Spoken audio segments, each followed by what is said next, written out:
बाबत मी आता सुनील पवार साहेब अतिरिक्त आयुक्त आहेत, राहुल गेटे सुद्धा अतिरिक्त, त्यांना सांगितलेलं आहे की या जो एडीटीपी केकांच्या बाबतीमध्ये तुम्ही अहवाल पाठवा राज्य शासनाला की यांनी इतक्या प्रकारची कर्तव्याच्या बाहेर जाऊन कामं केलेली आहेत. सबब महासभेने याला इथून काढण्यास हकलच शब्द असतात, म्हणजे आपण त्याची रवानगी त्याच्या मूळ खात्याला करा.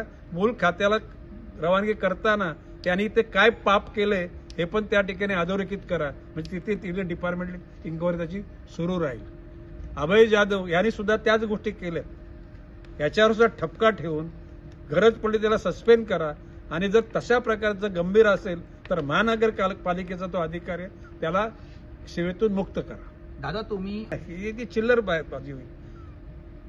बाब अशी आहे की काही काही गोष्टी न बोलता करायच्या असतात, ते न बोलता करतात ना, तर न बोलता आम्ही करू, कायदेशीर करू.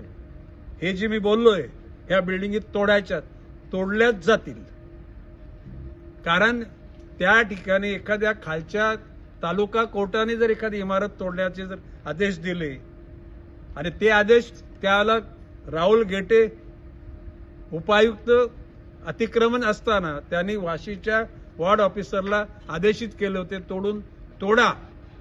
त्यावेळेला कोणीतरी तात्पुरती स्थगिती म्हणून त्या ठिकाणी स्थगिती दिली गेली.